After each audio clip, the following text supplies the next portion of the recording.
Hello student, BKC गुरु classes में आपका स्वागत है। आज का वीडियो बहुत ही ज़्यादा इम्पोर्टेंट होने वाला है। इसमें हम कक्षा 11वीं भूगोल के क्वेश्चन आंसर डिस्कस करने वाले हैं, जिसमें अध्याय 8 वायुमंडल के संगठन तथा संरचना से रिलेटेड क्वेश्चन आंसर हम डिस्कस करेंगे। इसमें पहले हम एमसीक्यूज डिस्कस करेंगे। इसमें पहला क्वेश्चन है, वायुमंडल में सर्वाधिक में कौन सी गैस सर्वाधिक मात्रा में है, मतलब कि वायुमंडल में कौन सी गैस सर्वाधिक मात्रा में पाई जाती है। तो इसका करेक्ट आंसर हो जाएगा option number A, nitrogen. Nitrogen सबसे ज़्यादा अधिक मात्रा में पाई जाती है। चलिए देखते हैं दूसरा क्वेश्चन, हमारे द्वारा ली जाने वाली गैस में कौन सी गैस की मात्रा सर्वाधिक होती है। तो इसका आंसर हमें पता है। इसका आंसर क्या हो जाएगा? ऑक्सीजन। हम सांस लेने में कौन सी गैस लेते हैं? ऑक्सीजन। क्वेश्चन नंबर 3 देखेंगे, पेड़ पौधों की श्वसन प्रक्रिया में निम्न में से कौन सी गैस भाग नहीं लेती। कौन सी गैस भाग नहीं लेती हमें देखना है। तो हमें पता है पौधे की श्वसन प्रक्रिया में वो कार्बन डाइऑक्साइड लेते हैं और ऑक्सीजन छोड़ते हैं। तो नाइट्रोजन इसका करेक्ट आंसर हो जाएगा। नाइट्रोजन पेड़ पौधों की श्वसन प्रक्रिया में भाग नहीं लेती है। क्वेश्चन नंबर 4 देखेंगे, यदि पृथ्वी पर सभी पेड़ पौधे समाप्त हो जाएं तो क्या प्रभाव पड़ेगा। मतलब कि पृथ्वी से सारे पेड़ पौधे खत्म हो जाएं तो क्या प्रभाव पड़ेगा। तो इसका करेक्ट आंसर हो जाएगा ऑक्सीजन की मात्रा कम हो जाएगी, पृथ्वी के लगभग सभी जीव समाप्त हो जाएंगे और कार्बन डाइऑक्साइड CO2 की मात्रा में वृद्धि होगी। तो ये सारे ही क्या है? करेक्ट है। इस मतलब कि इसका डी नंबर पे जो है उपरोक्त सभी यह करेक्ट हो जाएगा। मतलब कि पेड़ पौधों के समाप्त होने से ये सारी घटनाएं हो जाएंगी। मतलब कि ऑक्सीजन की कमी आ जाएगी, कार्बन डाइऑक्साइड बढ़ जाएगी और पेड़ पौधे और जीवन सब समाप्त हो जाएगा। चलिए आगे बढ़ते हैं क्वेश्चन नंबर 5 पे, वायुमंडल में निम्नलिखित परतों में से उच्चतम ताप किस परत में होता है। मतलब कि वायुमंडल की जो परतें हैं उसमें सबसे ज़्यादा ताप कौन सी मंडल का होता है। तो इसका करेक्ट आंसर हो जाएगा क्षोभ मंडल। क्षोभ मंडल जो धरती के सबसे पास का मंडल है, इसका ही तापमान सबसे अधिक होता है। चलिए आगे बढ़ते हैं क्वेश्चन नंबर 6, वायुमंडल की परतों के विषय में निम्न में से असत्य कथन को पहचानिए। हमें असत्य कथन को पहचानना है। तो इसका करेक्ट आंसर हो जाएगा, पहले देखते हैं, मौसम संबंधी लगभग सभी घटनाएं क्षोभ मंडल में होती है। ये क्या है? सही बात है। उसके बाद देखेंगे, हवाई जहाज उड़ने के लिए समताप मंडल एक आदर्श परत है। यह भी सही है। मध्य मंडल में ओजोन गैस पाई जाती है। यह भी करेक्ट है। नेक्स्ट है, बाहर मंडल में हल्की गैसें पाई जाती हैं। और डी है, बाहर मंडल में हल्की गैसें पाई जाती हैं। तो ये करेक्ट है। सॉरी, इसका सही आंसर होगा हमारा स, मध्य मंडल में ओजोन गैस पाई जाती है। रॉन्ग हो गया। ओजोन गैस किस मंडल में पाई जाती है? समताप मंडल में। समताप मंडल में ओजोन गैस, ओजोन लेयर पाई जाती है। तो इसका सही करेक्ट आंसर हो जाएगा ऑप्शन नंबर सी। चलिए आगे बढ़ते हैं 7वें क्वेश्चन पे, वायुमंडल में विद्यमान जलवाष्प के विषय में निम्नलिखित में से असत्य कथन बताना है हमें। असत्य कथन कौन सा है। तो क्वेश्चन के ऑप्शन देखते हैं, संपूर्ण वायुमंडल में लगभग 1 से 4% तक जलवाष्प पाई जाती है। सही बात हो गई।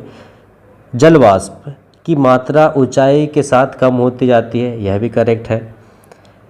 विषुववृत्त से ध्रुवों की तरफ जाने पर जलवाष्प की मात्रा कम होती है। यह भी करेक्ट है। डी, रेगिस्तान व शुष्क प्रदेशों में जलवाष्प की मात्रा 0 होती है। यह इनकरेक्ट हो गया। रेगिस्तान और शुष्क प्रदेशों में जलवायु की मात्रा 0 नहीं होती है। तो यह इनकरेक्ट है।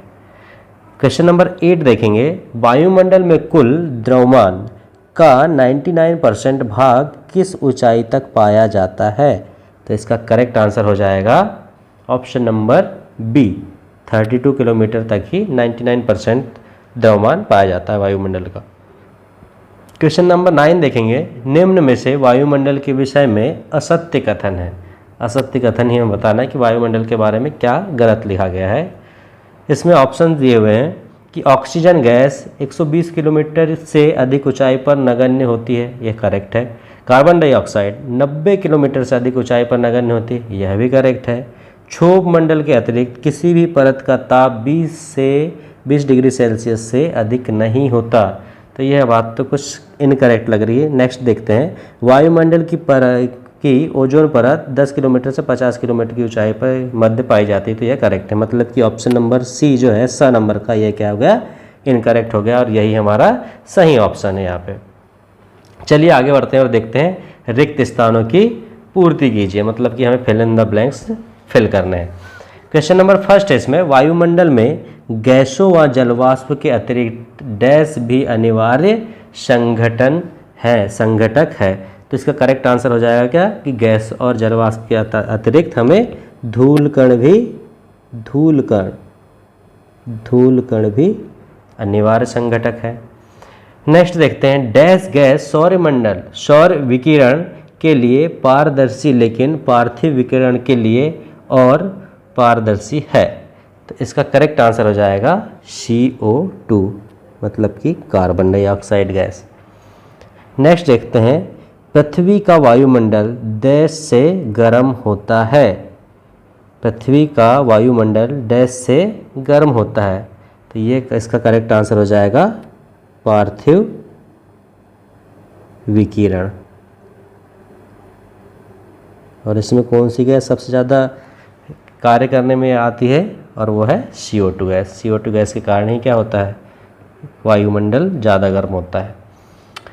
क्वेश्चन नंबर 4 देखेंगे, वायुमंडल में धूल और नमक के कारण डैश केंद्र की तरह कार्य करता है, तो इसका करेक्ट आंसर क्या हो जाएगा, आर्द्रता ग्राही केंद्र की तरह कार्य करता है वायुमंडल धूल और नमक के कारण। नेक्स्ट देखेंगे 5वें नंबर पे, डैश गैस पराबैंगनी किरणों को अवशोषित कर पृथ्वी की रक्षा करती है, तो कौन सी गैस पाई जाती है, ओजोन गैस ही पराबैंगनी किरणों को वापस भेज देती है और वह पृथ्वी की रक्षा करती है। चलिए आगे बढ़ते हैं, देखते हैं क्वेश्चन नंबर 3 सही जोड़ियाँ। पहला है इसमें क्षोभ मंडल, तो इसका करेक्ट ऑप्शन हो जाएगा, क्षोभ मंडल किससे रिलेटेड है, वर्षा से। समताप मंडल में क्या पाया जाता है, समताप मंडल में ओजोन गैस पाई जाती है। मध्य मंडल में क्या होता है, मध्य मंडल में उल्का पिंड का जलना होता है, और बाह्य वायुमंडल में क्या होते हैं, रेडियो तरंगों का परावर्तन होता है, तो ये हमारी सही जोड़ी हो गई। आगे बढ़ते हैं क्वेश्चन नंबर 4 पे, सत्य असत्य, मतलब कि सही और गलत हमें बताना है, कौन सा कथन सत्य है और कौन सा असत्य है।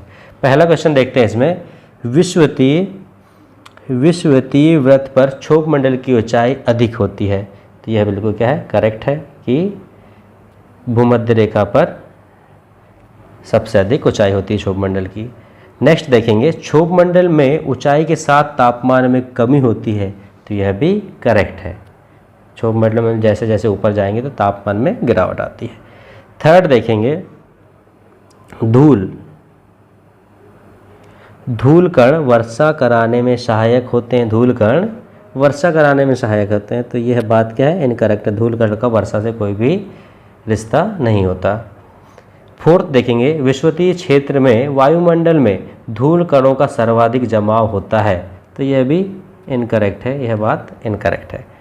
इसके बाद 5वां देखेंगे, वायुमंडल में 400 किलोमीटर की ऊंचाई तक उच्चतम ताप 20 डिग्री सेंटीग्रेड से अधिक नहीं होता है, तो यह बिल्कुल करेक्ट है, वहाँ का तापमान 20 डिग्री सेंटीग्रेड से अधिक नहीं होता है, तो यह करेक्ट हो जाएगा। देखते हैं क्वेश्चन नंबर 5, एक शब्द या वाक्य में उत्तर लिखिए। पहला है, क्या कारण है कि पृथ्वी पर वायुमंडल है किंतु चंद्रमा पर नहीं, तो इसका करेक्ट आंसर हो जाएगा पृथ्वी का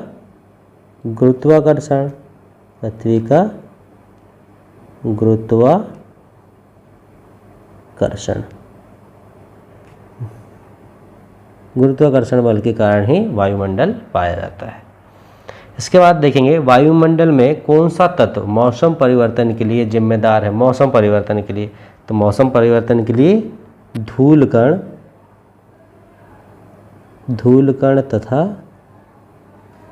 जलवाष्प। यह बहुत ही ज़्यादा इम्पॉर्टेंट है मौसम परिवर्तन के लिए तत्व। और मौसम परिवर्तन किस कारण से होता है? पृथ्वी के झुके हुए होने के कारण भी मौसम परिवर्तन का यह भी एक बहुत बड़ा कारण है। देखते हैं क्वेश्चन नंबर 3 को। क्या कारण है कि हाइड्रोजन गैस के गुब्बारे हवा में ऊपर की तरफ उड़ते हैं? आपने देखा होगा हाइड्रोजन गैस जिस बलून में भरी जाती है उनको छोड़ते हैं तो वह आसमान की ओर जाने लगते हैं। तो क्या है इसका करेक्ट रीज़न कि हाइड्रोजन जो गैस है, हाइड्रोजन गैस क्या है? हल्की होने के कारण, हल्की होने के कारण H2 के मतलब हाइड्रोजन गैस के हल्के होने के कारण ही जिस गुब्बारों में या फिर जिस गुब्बारों में हाइड्रोजन गैस भरी जाती है तो वह हवा के कारण ऊपर की तरफ उड़ने लगते हैं। देखते हैं 4th क्वेश्चन।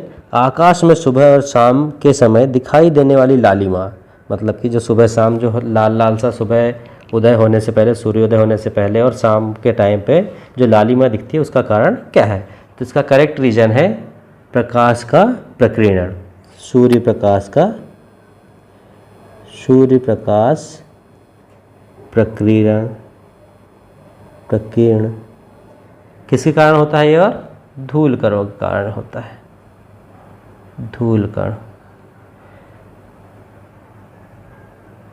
प्रकाश के प्रकीर्णन के कारण। नेक्स्ट देखते हैं 5वां और आज का आखिरी क्वेश्चन। क्या कारण है कि अंतरिक्ष से आने वाले उल्कापिंड पृथ्वी तल पर पहुंचने से पूर्व ही चलकर नष्ट हो जाते हैं? तो इसका करेक्ट आंसर क्या हो जाएगा? वायुमंडलीय घर्षण।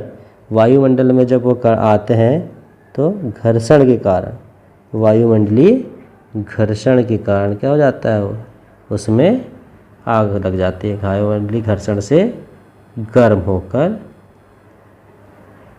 होकर जलने लगते हैं।